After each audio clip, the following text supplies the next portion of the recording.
సరేమ్మా. ఎలా ఉంది సార్ మరి పెట్రోల్ కొరత మన రాష్ట్రంలో? ఏమమ్మా ఆల్రెడీ బ్లాక్ చేస్తున్నారమ్మా, పెట్రోల్ కొరత ఏం లేదు. కాకపోతే బంకుల వాళ్ళు ఏమంటున్నారంటే అడ్వాన్స్ పే చేయాలి, అడ్వాన్స్ పే చేస్తే గానీ వస్తున్నది పేమెంట్ లో అని చెప్పి అనమాట.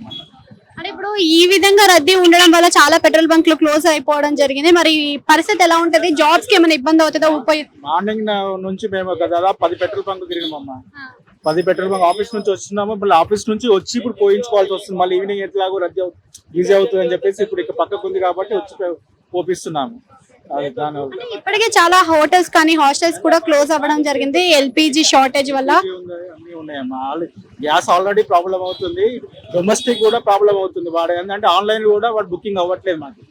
మేము మళ్ళీ పర్సనల్ గా వెళ్ళి అక్కడ వెళ్ళి చెప్పాల్సి వస్తుంది. ఫ్యూచర్ లో అంటే మరి కొన్ని నెలల్లో మనకి మళ్ళీ కరోనా లాంటి సిచ్యువేషన్, లాక్ డౌన్ ఎదుర్కోవాల్సి ఉంటుంది, రెడీగా ఉండండి అని చెప్పి స్వయంగా నరేంద్ర మోదీ చెప్తున్నారు. మరి అలా ఉంటే పరిస్థితి ఎలా ఉంటుంది? సామాన్యులు ఏ విధంగా ముందుకెళ్ళగలుగుతారు? సామాన్యులు ఎప్పుడైనా ప్రాబ్లమే ఉంటుందమ్మా. వాళ్ళకి డైలీ వర్కర్స్ ఏముంటే మార్నింగ్ నుంచి ఏదైనా గ్యాస్ కానీ ఏదైనా పెట్రోల్ కానీ డైలీ దిన వస్తువు, అది ఏంటంటే డైలీ కావాల్సిన వస్తువు కాబట్టి ఏదైనా ప్రాబ్లమే ఉంటుంది. కరోనా ఇస్ అది అదర్ థింగ్. ఇప్పుడు కూడా ఏంటంటే ఇది డిఫరెంట్ ఉంటుందమ్మా, అంతే.